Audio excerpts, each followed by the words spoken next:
If you fat the ball or thin the ball, I am going to fix it. Fatting the ball and thinning the ball is super frustrating. I don't need to tell you that. The first thing that we need to understand is that most of the time golfers are always thinking about the height of the head down through strike. So when a golfer is trying to find the bottom, that's invariably when things really go wrong. Because a golfer, when they think about a divot, they simply think about how much this club head can hit the floor, and when they hit the floor, they feel like that is the way that they create an angle of attack, which is dictated by the box on the far left-hand side. You have to fundamentally change that sensation, change the sensation that you are trying to control the height of the head through strike.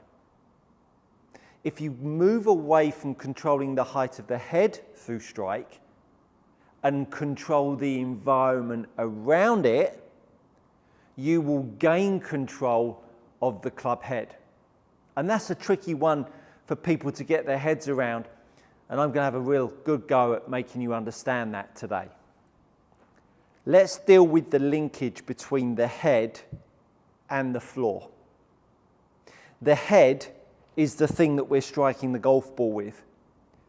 But if we are trying to make this golf club have a descent angle so that we find the bottom of the golf ball, what we need to make sure is the structure around it can facilitate that club hitting down but not hitting the floor before, or when we worry about hitting the floor before, we then pull up, and we top it. I've got a little drill for you. Back with my trusty TheraBand, 2 loops in it. You're going to wrap it around your neck. You're going to put the 2 loops in, and you're going to put your thumb in both of the loops. So now the TheraBand is all about your right arm. When we start to think about this TheraBand and the pressure this right hand is putting on the band, it's of the understanding that we want the TheraBand, as we push on it, we want the pressure to come from the pad of my right wrist rather than the fingertips or the thumb. So you can see I could push on that TheraBand in that manner, or I could push on that TheraBand in this manner. So the TheraBand is effectively pulling my wrist into extension. And in doing that, it will make the club set more. And when the club sets more, all of a sudden, the club head comes away from the floor, which is completely the opposite feeling a golfer is having when they're trying to create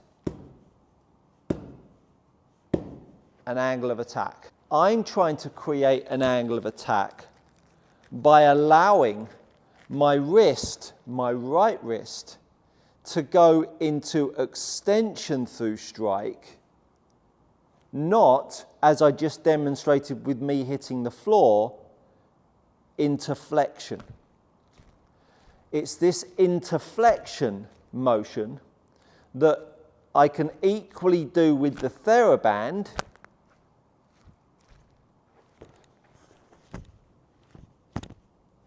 You can see the TheraBand can pull my wrist in 2 different directions. The extension one is the ingredient that, as we go down through strike, will hoist the club head up. And this is the bit where the brain gets a little bit messed up. Because if I'm moving my handle towards the golf ball and the club head is lifting up off the floor, that's also going to mean that I'm going to need to go down to get it. And when I mean go down, I need to go down with the height of my hand. So there's my wrist into extension. Now I'm going to push my hand to the floor. And now I can meet the ground. And of course this is exaggerated, but look at the amount of shaft lean that I would now create. So what I've now got is a good sensation of how I can create shaft lean. It's absolutely not moving it that way, is it? That every one of you out there, and even a golf club that had a big bend in it, which is a load of horse poop, and people out there with these whippy clubs that are in an effort to try to get you to push the handle more forwards, it absolutely won't give you the sensation that you need to create an angle of attack. Then what you need to understand is that because the handle is now coming in with more shaft lean, but it's coming in because you're pushing down underneath you, you will only get that club to bottom out in the right space is if the shoulder and the hip move back to allow the hand to be able to get further past the golf ball and low enough to hit the ground. So one more piece of apparatus, and that's my smashed up hip board.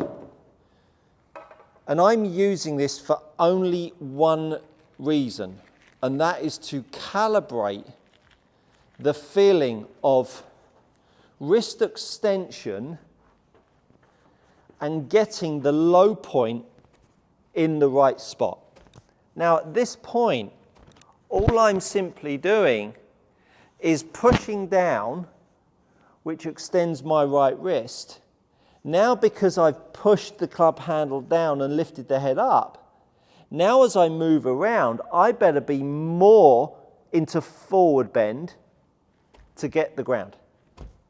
And to do that, I better make sure I've got some pressure in my left heel to allow that to all work out, or else I'm going to be finishing up on my nose as quick as anything. So when you look at early extension, and if you want to check out my early extension video and my club path video, they're two videos that will help you harmonize what I've talked about here today. So let's get rid of the band. Let's push the board away. And now start to feel, there's the push away with my hand and the wrist extension. There's the push away and my wrist extension, and then I'm going to move around. And now all of a sudden, I can now create angle of attack.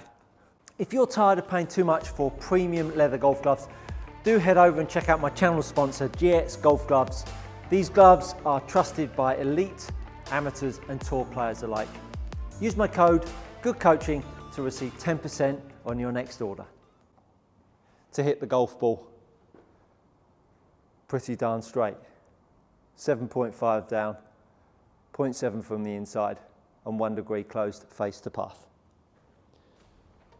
Pressure on the handle, that's what it is right there.